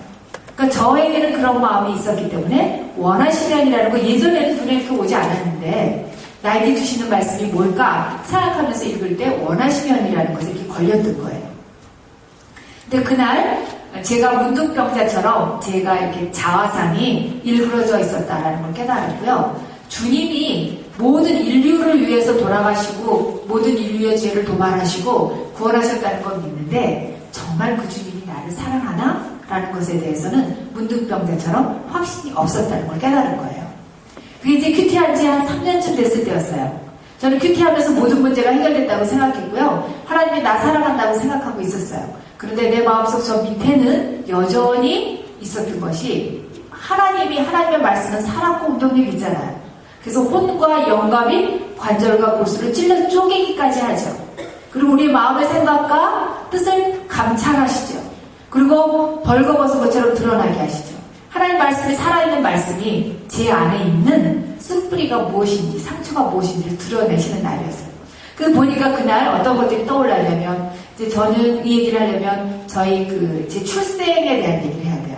저희 아버지가 저희 엄마하고 동갑이셨대요. 옛날 분이세요. 1910년생이시니까 지금 살아계시면 100세도 넘으신 분이시죠. 근데 이제 그렇게 3대 독자신 아버지가 그 연애 결혼해서 잘 사셨는데 문제는 나이 40이 넘도록 아이가 없었던 거예요. 그러니까 옛날 그 시대에 그 3대 독자가 아이가 없으니까 금실이 좋아서 40세가 될 때까지는 기다렸지만 이제 더 이상 기다릴 수가 없어서 젊은 부인을 얻으셨어요. 그래서 젊은 부인에게서 난 첫 번째 아이가 저예요. 그 저희 아버지는 젊은 부인이 아이를 넷을 낳았어요. 4남매였어요. 그러니까 이제 아무리 금실이 좋아도 첫 번째 부인 놓고 젊은 아이 낳은 부인과 사신 거예요. 그러니까 이제 저희 아버지는 첫 번째 부인은 집을 나가시고 이제 그 젊은 부인, 저희를 낳아주신 생모와 사셨죠. 그런데 이제 그 저희 생모가 제가 초등학교 다닐 때 돌아가셨어요. 그래갖고 저를 뭐 43시가 나셨으니까 저희 아버지는 그냥 노인네가 다 되어가는데 애들이 올망졸망 생긴 거예요. 누가 키우겠어요. 그러니까 첫 번째 부인이 아이 못 낳아서 나갔던 부인이 다시 들어오셔서 저를 키워주셨어요. 근데 이제 아주 천사같이 잘 키워주셔서 저는 아주 그 낳아준 엄마보다 그 엄마를 더 좋아하면서 이렇게 컸는데 문제는 제가 중학교를 갔는데 그때 그 가정 환경 조사를 했습니다. 우리 여기 젊은 학생들은 이해가 안 될 거예요. 그런데 아마 여기 5학년 정도 되신 50이 넘으신 분들은 조금 기억이 나실지도 모르겠습니다. 우리 학교에서 환경조사했던 거 기억나세요? 네, 근데 그때 뭘 했냐면 집에 텔레비전 있는 사람 손들어라, 뭐 자가용 있는 사람 손들어라 이런 거 했어요. 그러다가 엄마 없는 사람 손들라고 그러더라고. 엄마 없는 사람. 근데 제가 우리 엄마 돌아가셨잖아요. 근데 또 우리 지금 키워주는 엄마 있잖아요. 그래서 이걸 손을 들어야 되나 말아야 되나 그러는데 그냥 지나갔어요. 그러고 난 다음부터는요, 제가 아이들한테 우리 엄마는 친엄마가 아니고 뭐 우리 엄마는 돌아가셨고 뭐 이런 얘기 하고 싶지 않았습니다.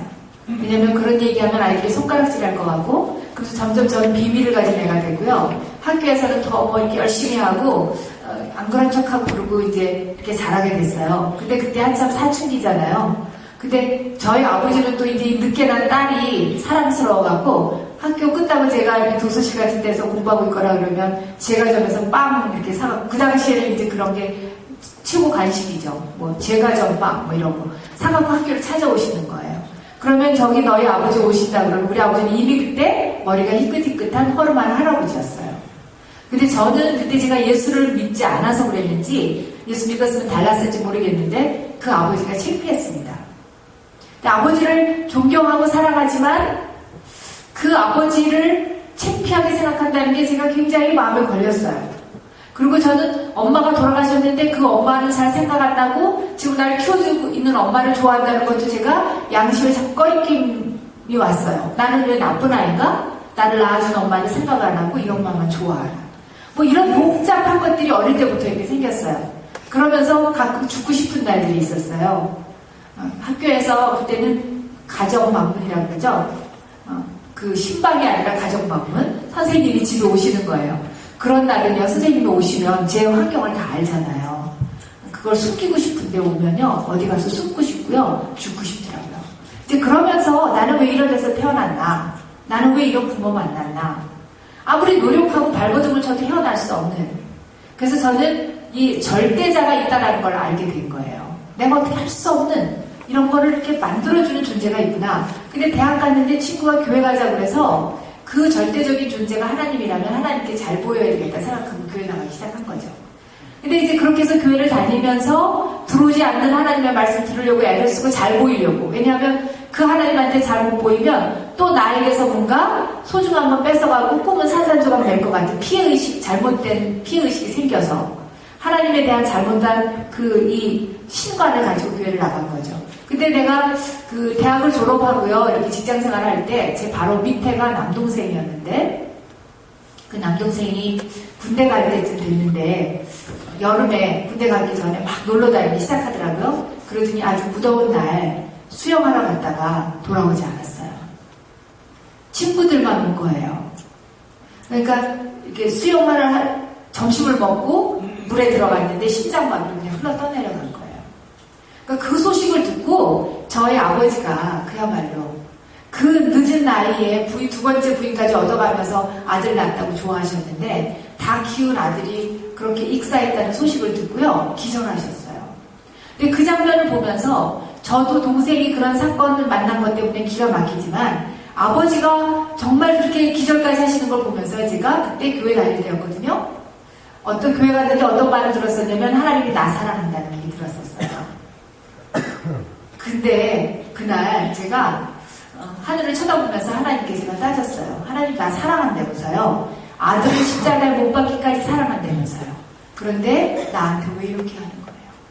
왜 나한테서는 소중한 사람들을 뺏어가고 왜 내가 원하지 않는 환경을 주고 이게 사랑이냐고. 그런데 거기에 대한 답이 없었어요. 그래서 저는 여전히 그러면서 하나님 떠나고 싶었는데 떠나지도 못했어요. 왜? 무서워서. 떠나면 하나님이 나한테 더 나쁜 일을 자꾸 줄까봐.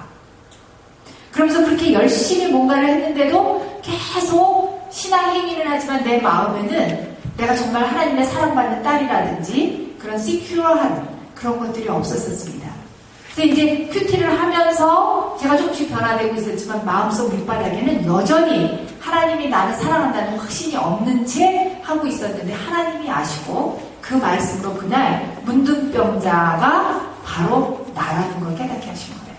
문둥병자가 예수님이 그렇게 고쳐주기를 원하고 사랑하고 계신데도 불구하고 자기 상황을 자기가 잘못 해석해서 자기는 저주받은 인생, 자기는 불행한 인생이라고 생각하고 있는 것처럼 제가 그러고 있는 모습이라는 걸 그날 깨닫게 하시면서 문둥병자를 만지신 주님이 그날 저를 만지시면서 저를 안타까운 그러한 그 시선으로 저를 바라다 보시면서 이렇게 말씀하시는 것 같았어요. 내가 너를 이렇게 사랑하는데 너는 모르는 거였어요.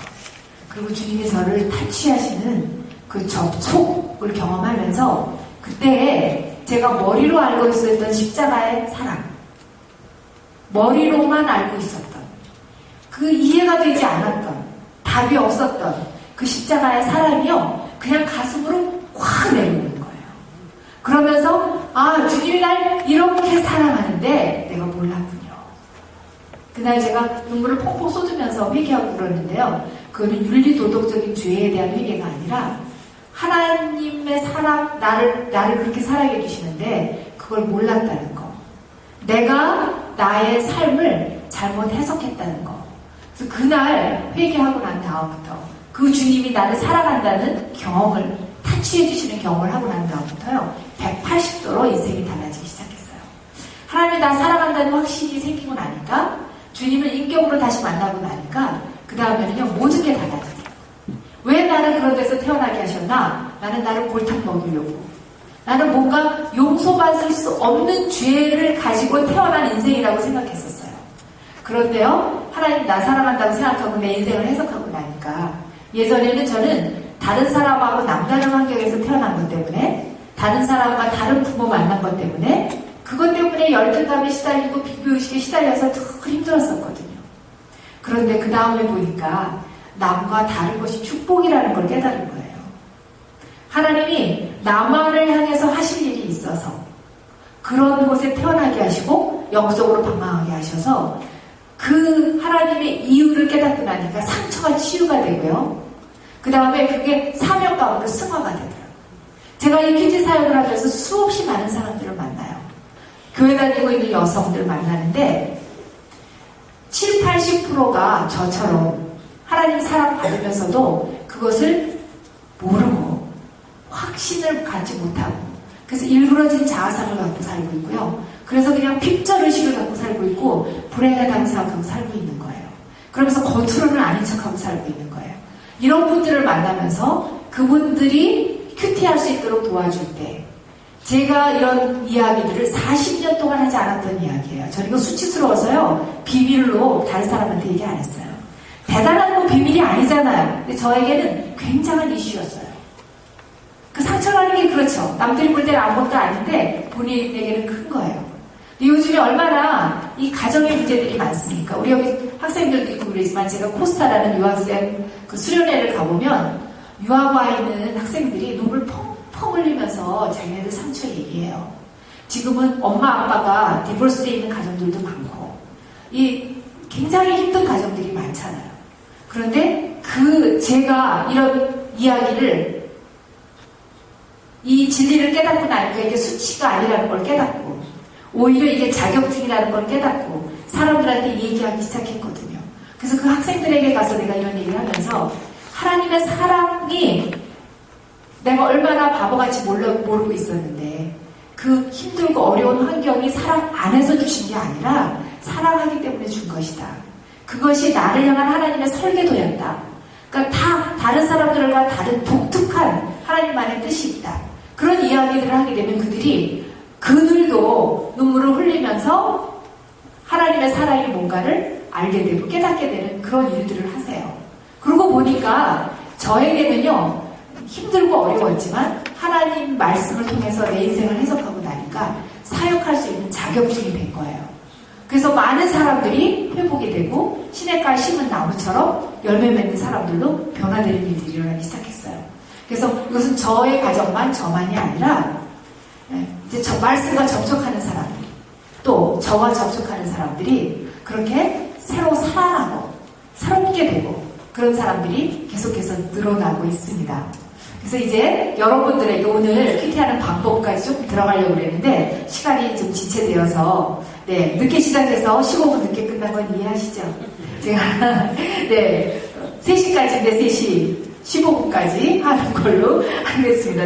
그래서 오늘은 여기까지 하고요. 그 다음에 여러분들이 이제 집에 가셔서 하실 때 이제 큐티 하시면서 이게 뭐가 비전이 있어야지 하세요. 그래야 하다가 힘들고 그래도 지속하실 수가 있습니다. 그러니까 한번 생각해 보세요. 나는 그동안 신앙생활 어떻게 했는지, 그 다음에 여러분은 정말 여러분의 하나님을 개인적으로 만난 경험이 있는지, 그리고 하나님이 정말 나를 온 천하만큼 사랑한다는, 십자가의 아들을 못 받기까지 사랑한다는 그 사랑 내가 느끼고 그걸 실제화하고 있는지, 하나님 사랑 제가 그 경험하고 나니까 그 다음부터 큐티할 때마다 저는 성경 속에서 하나님이 내가 너를 이렇게 사랑해, 내가 이렇게 사랑해, 나는 사랑한다는 음성으로 들려요. 그러니까 날마다 하나님과 접촉하고 그 사랑을 먹으니까 이제는 뭐죠? 웬만한 힘든 환경, 어려운 환경, 그래도 하나님이 나 사랑하니까 이거는 나에게 베스트다. 힘든 사람도 나에게는 베스트다. 왜? 하나님이 사랑하는데 나한테 시시한 거 안 주시죠. 사랑하는 사람한테 베스트를 주거든요. 그러니까 세상으로 볼 때는 힘들고 어렵고 그러한 환경임에도 하나님은 나를 빚으시기 위해서 주신 최선이다. 이런 생각을 하니까 사람이 긍정적이 되고 감사의 입술이 되고 웬만한 환경은 오히려 기회로 삼아서 이런 힘들이 생기면서 제가 예전에 저와 다른 모습으로 살아가면서 많은 분들에게 저는 상처가 있는 사람이고 몸도 약한 사람이고 그래서 집 밖으로 나가는 것도 싫어했던 사람이고요. 사람 만나는 것도 싫어했던 사람이에요. 그런데 그 다음부터는 제가 나 사랑한다는 확신 가지고 그 다음에 하나님의 심정 갖기를 원해서 기도했을 때 하나님, 제가 미국 지도 펴놓고 세계 지도 펴놓고 기도했어요. 하나님, 저도 하나님 마음처럼 넓혀주세요. 하나님 눈길이 가는 곳에 발길이 가는 곳에 가서 하나님 사랑 말씀을 통해서 그들이 직접 만날 수 있는 이 큐티 전하게 해달라고 기도했을 때 하나님이 전 미국 지역을 다 도울 수 있도록 내보내기 시작하고요. 세계로 내보내기 시작합니다. 그러면서 제가 그렇게 힘들게 살아왔던 그 인생을 뛰어넘어서 이제는 다른 사람에게 줄 수 있는, 나눌 수 있는 복의 근원으로 삼고 계십니다.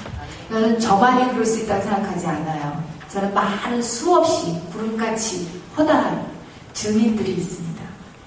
너무나 많은 갈등이 있습니다. 30년 동안, 매년 동안 말 안 하던 사람, 별난 분들이 다 새롭게 변화되고, 말씀 때문에 푸르른 인생, 열매 맺는 인생으로 살아가고 있는 분들이 많으신데요. 이곳에 계신 분들은 이미 푸르르고 열매 맺는 것 같아요. 근데 큐티를 통해서 그런 역사가 더 일어날 줄로 믿습니다. 숙제 드려도 하실 거죠? 네. 집에 가셔서 강의 하나 한번 쭉 읽으세요. 거기 보면 큐티하는 순서 나오고요. 읽기, 묵상 어떻게 하는가 이런 것들이 있거든요. 그걸 가지시고 여러분들이 그 큐티 실습 1을 한번 해갖고 와보세요. 그럼 다음번에 제가 설명드릴 때 여러분들이 한번 예습하고 오시니까 설명을 쉽게 알아들으실 수 있고요. 실질적으로 여러분들이 또 한번 해보실 수 있을 거예요. 생명의 상 가지고 큐티 하셨던 분들은 이미 큐티 하셨던 말씀이에요. 네, 사무엘 상 말씀 5절만 드렸거든요. 그걸 가지시고 나에게 주시는 말씀 받는 방법 3가지를 제가 강의 안에 설명해 드렸어요. 거기 읽어보시고 여러분들이 하실 수 있는 여러분의 방법으로 묵상 적용 이렇게 해서 한번 써갖고 와보세요. 그러면 그 다음 주에 하는 방법에 대해서 우리 같이 하실 때 대충 이제 하실 수 있는 방법들을 익히실 수 있을 것 같습니다. 우리 잠깐 기도하고 목사님 나오시겠습니다.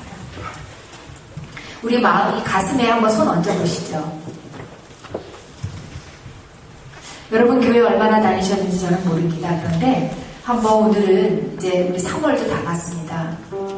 2014년 시작한 지 엊그제 같은데 벌써 3개월 지났고요. 또 이렇게 지나다 보면 2014년도 금방 지납니다.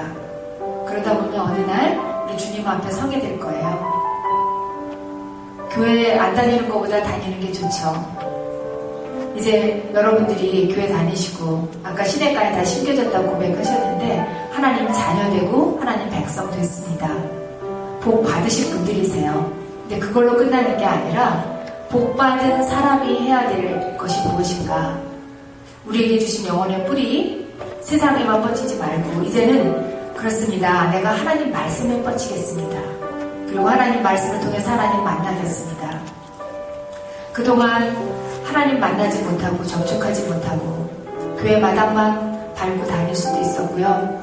성경 공부한다고 그러지만 머리로만 지식으로만 할 수도 있었는데 그래서 내 삶에 기쁨이 없고 믿지 않는 사람이나 별로 다른 거 없었던 그런 삶인지도 모릅니다. 이제는 정말 예수님 그분을 만나고 그분의 성품으로 자라고 싶습니다. 그분이 기뻐하는 일, 복에 근원된 삶 살고 싶습니다. 나도 이와 다른 인생에 예수 믿는데 다른 인생에게 그늘도 만들어주고 내 열매로 그들이 살아나는 일을 하고 싶습니다. 네, 그런 결단했으면 좋겠습니다. 같이 기도하시죠. 하나님 감사합니다. 오늘 우리에게 주의 한인소망교회 세미나를 허락하신 하나님께서 우리 이 자리에 참석하신 한 분 한 분들에게 결단하는 마음을 주시기를 간절히 소원합니다. 신앙을 한번 돌아다보게 하시고 이대로 어떠한 형식적인 신앙생활 말고 아니라 날마다 하나님 만나고 말씀을 통해서 하나님 흡수하고 그 하나님이 주시는 생명력으로 날마다 자라며 성숙할 뿐만 아니라 다른 사람들에게 줄 수 있는 자리까지 될 수 있고 그 시대까지 심은 나무와 같은 인생들이 될 수 있도록 축복해 주시옵소서. 결단합니다. 이번 주에 하루라도 하나님 말씀을 통해서 하나님 만나는 시간, 장소 내게 도와주시옵소서.